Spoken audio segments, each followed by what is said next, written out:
بسم اللہ الرحمن الرحیم۔ حضرت آدم علیہ السلام کی پیدائش۔ ہم سن رہے ہیں قصص الانبیاء، جس میں نبیوں کے قصے بتائے گئے ہیں،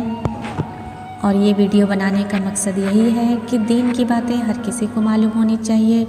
اس لیے آپ اس ویڈیو کو زیادہ سے زیادہ شیئر کریے تاکہ سبھی کو اس کی جانکاری ہو سکے۔ اللہ تعالیٰ نے آدم کو مٹی سے پیدا کیا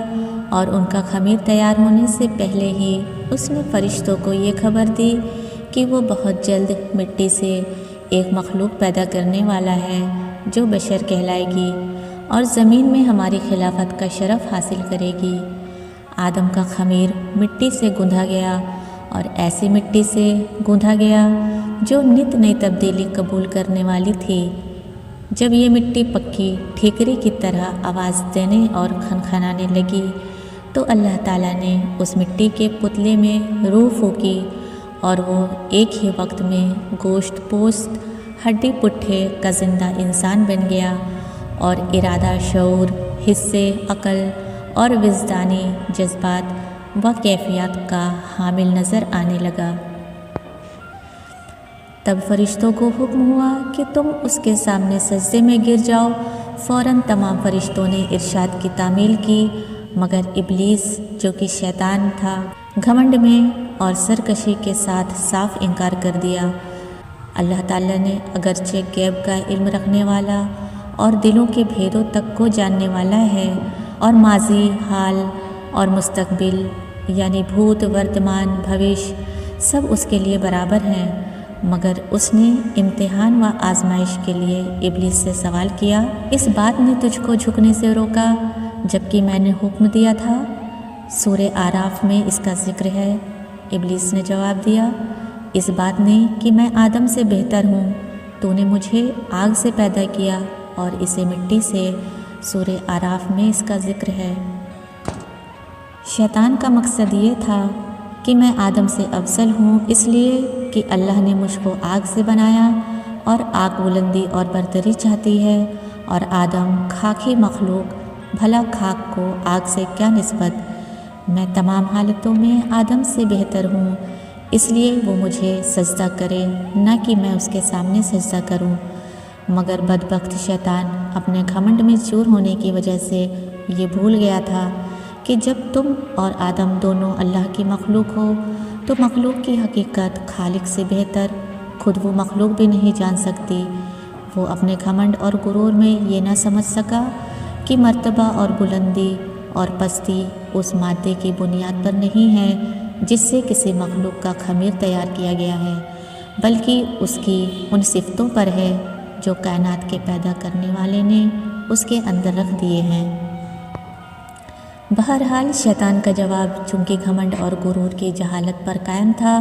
اس لیے اللہ تعالیٰ نے اس پر واضح کر دیا کہ جہالت سے پیدا ہونے والے گھمنڈ و غرور نے تجھ کو اتنا اندھا کر دیا ہے کہ تو اپنے پیدا کرنے والے کے حق کے احترام سے بھی منکر ہو گیا، اس لیے مجھ کو ظالم قرار دیا، پس تو اب اس سرکشی کی وجہ سے ابدی ہلاکت کا حقدار ہے، اور یہی تیرے عمل کا قدرتی بدلہ ہے۔ ابلیس نے جب دیکھا کہ کائنات کے پیدا کرنے والے کے حکم کے خلاف کرنے،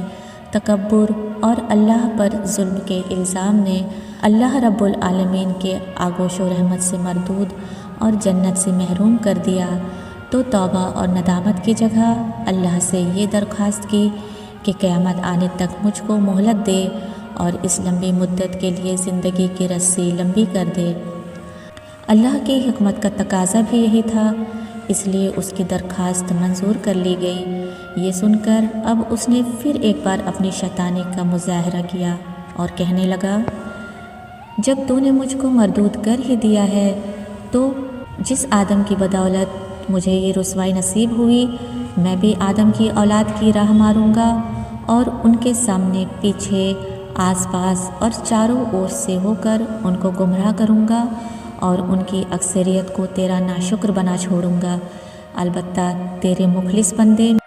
میرے فریب کے تیر سے گھائل نہ ہو سکیں گے اور ہر طرح محفوظ رہیں گے۔ اللہ نے فرمایا، ہم کو اس کی کیا پرواہ، ہماری فطرت کا قانون مکافات عمل اور پاداش عمل اٹل قانون ہے، بس جو جیسا کرے گا ویسا بھرے گا،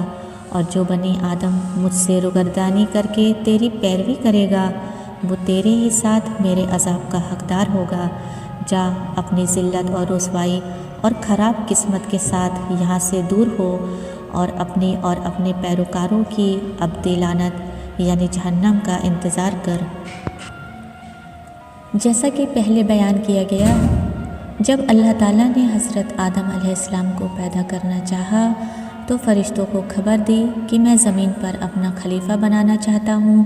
جو اختیار اور ارادے کا مالک ہوگا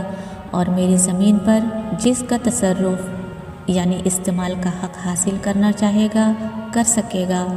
اور اپنی ضرورتوں کے لیے اپنی مرضی کے مطابق کام لے سکے گا، گویا وہ میری قدرت اور میرے تصرف یعنی استعمال کا اختیار کا مظہر ہوگا۔ فرشتوں نے یہ سنا تو حیرت میں رہ گئے اور اللہ کے دربار میں عرض کیا کہ اگر اس ہستی کی پیدائش کی حکمت یہ ہے کہ وہ دن رات تیری تسبیح و تحلیل میں لگا رہے اور تیری تقدیس اور بزرگی کے گن گائے تو اس کے لیے ہم حاضر ہیں، جو ہر طرح تیری حمد و ثنا کرتے ہیں اور بے چون و چرا تیرا حکم بجا لاتے ہیں۔ ہم کو تو اس خاکے سے فتنہ اور فساد کی بو آتی ہے، ایسا نہ ہو کہ یہ تیری زمین میں خرابی اور خون ریزی پیدا کر دے۔ اے اللہ، یہ فیصلہ آخر کس حکمت پر مبنی ہے؟ بارگاہ الہی سے ایک تو ان کو یہ ادب سکھایا گیا کہ مخلوق کو خالق کے معاملوں میں جلد بازی سے کام نہ لینا چاہیے اور اس کی جانب سے حقیقت حال کے ظاہر ہونے سے پہلے ہی شک و شبہ کو سامنے نہ لانا چاہیے، اور وہ بھی اس طرح کی اس میں اپنی برتری اور بڑائی کا پہلو نکلتا ہو۔ کائنات کا پیدا کرنے والا ان حقیقتوں کو جانتا ہے جن کو تم نہیں جانتے، اور اس کے علم میں وہ سب کچھ ہے جو تم نہیں جانتے۔ اس جگہ فرشتوں کا سوال اس لیے نہ تھا کہ وہ اللہ تعالیٰ سے مناظرہ یا ان کے فیصلے کے متعلق موشگافی کریں، بلکہ وہ آدم کی پیدائش کا سبب معلوم کرنا چاہتے تھے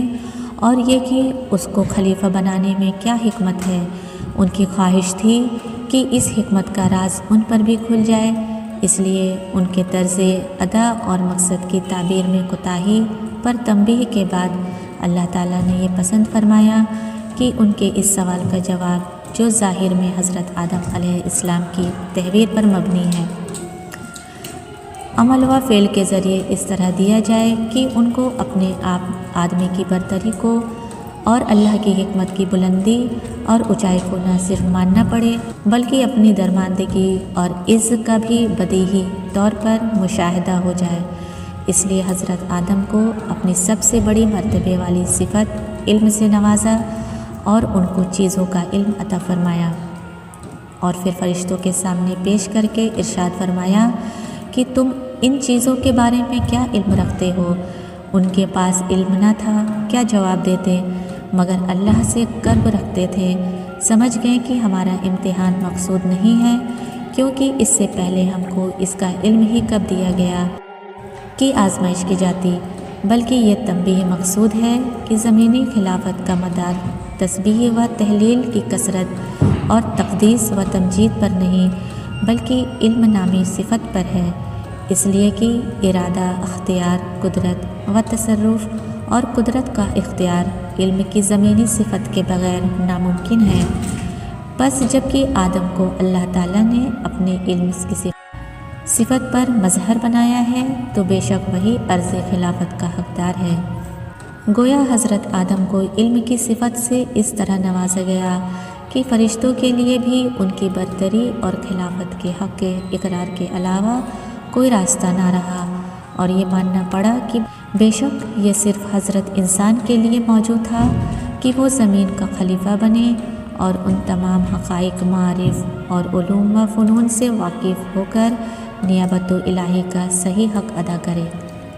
حضرت آدم علیہ السلام ایک مدت تک اکیلے زندگی بسر کرتے رہے، مگر اپنی زندگی اور راحت و سکون میں ایک وحشت اور خلا محسوس کرتے رہتے تھے، اور ان کی طبیعت اور فطرت میں کسی مونس غمخوار کی یاد نظر آتی تھی۔ چنانچہ اللہ تعالیٰ نے حضرت حوا کو پیدا کیا اور حضرت آدم اپنا ہمدم اور ساتھی پا کر بہت خوش ہوئے اور دل میں اطمینان محسوس کیا۔ حضرت آدم و حوا کو اجازت تھی کہ وہ جنت میں رہیں سہیں اور اس کی ہر چیز سے فائدہ اٹھائیں، مگر ایک پیڑ کو نشان زد کر کے بتا دیا گیا کہ اس کو نہ کھائیں بلکہ اس کے پاس تک نہ جائیں۔ اب ابلیس کو ایک موقع ہاتھ آیا اور اس نے حضرت آدم و حوا کے دل میں یہ وسوسہ ڈال دیا کہ یہ پیڑ جنت کا پیڑ ہے، اس کا پھل کھانا جنت میں ہمیشہ آرام و سکون اور اللہ کا قرب پانے کی ضمانت دیتا ہے، اور قسمیں کھا کر ان کو بتایا کہ میں تمہارا خیر خواہ ہوں، دشمن نہیں۔ یہ سن کر حضرت آدم کے انسانی اور بشری خواص میں سب سے پہلے نسیان یعنی بھول چوک نے ظہور کیا، اور یہ بھلا بیٹھے کہ اللہ کا یہ حکم ضروری تھا، نہ کہ رب کی اور سے کوئی مشورہ۔ آخرکار جنت کے ہمیشہ قیام اور اللہ کے قرب کے عزم میں لغزش پیدا کر دی، اور انہوں نے اس پیڑ کا پھل کھا لیا۔ اس کا کھانا تھا کہ بشری لوازم یعنی کہ انسانی ضرورتیں ابھرنے لگیں۔ دیکھا تو لباس سے محروم، جلدی جلدی آدم اور حوا دونوں پتوں سے سطر ڈھکنے لگے، گویا انسانی تمدد کی یہ شروعات تھی کہ اس نے ڈھکنے کے لیے سب سے پہلے پتوں کا استعمال کیا۔ ادھر یہ ہو رہا تھا کہ اللہ تعالیٰ کا غضب اترا اور آدم سے پوچھ تاچھ ہوئی کہ منع کرنے کے باوجود یہ حکم کا نہ ماننا کیوں؟ آدم آخر آدم تھے، اللہ کے دربار کے مقبول تھے، اس لیے شیطان کی طرح مناظرہ نہیں کیا اور اپنی غلطیوں کو تعویلوں کے پردے میں چھپانے کی بے مطلب کی کوشش سے باز رہے۔ ندامت و شرمساری کے ساتھ اقرار کیا کہ غلطی ضرور ہوئی، لیکن اس کی وجہ سرکشی نہیں بلکہ انسان ہونے کے ناطے بھول چوک اس کی وجہ ہے۔ پھر بھی غلطی ہے، اس لیے توبہ و استغفار کرتے ہوئے معاف کر دیے جانے کی درخواست کرتا ہوں۔ اللہ تعالیٰ نے ان کے اس عذر کو قبول فرمایا اور معاف کر دیا، مگر وقت آ گیا تھا کہ حضرت آدم علیہ السلام اللہ کی زمین پر خلافت کا حق ادا کریں۔ اس لیے حکمت کے تقاضے کے طور پر ساتھ ہی یہ فیصلہ سنایا کہ تم کو اور تمہاری اولاد کو ایک طے وقت تک زمین پر قیام کرنا ہوگا، اور تمہارا دشمن ابلیس عداوت کے اپنے تمام سامان کے ساتھ وہاں موجود رہے گا، اور تم کو اس طرح ملکوتی اور طاغوتی دو ٹکرانے والی طاقتوں کے درمیان زندگی بسر کرنی ہوگی۔ اس کے باوجود اگر تم اور تمہاری اولاد مخلص اور سچے بندے اور سچے نائب ثابت ہوئے تو تمہارا اصل وطن جنت ہمیشہ کی طرح تمہاری ملکیت میں دے دیا جائے گا۔ اس لیے تم اور حوا یہاں سے جاؤ اور میری زمین پر بسو اور اپنی مقرر کی ہوئی زندگی تک عبودیت کا حق ادا کرتے رہو، اور اس طرح انسان کے باپ اور اللہ تعالیٰ کے خلیفہ آدم علیہ السلام نے جیون ساتھی حضرت حوا کے ساتھ اللہ کی زمین پر قدم رکھا۔ اگر آپ کو میرا ویڈیو اچھا لگے تو پلیز اسے لائک اور شیئر بھی کریے اور سبسکرائب بھی کر دیجیے۔ تو بہت جلد ملیں گے اگلے ویڈیو میں، تب تک کے لیے اللہ حافظ۔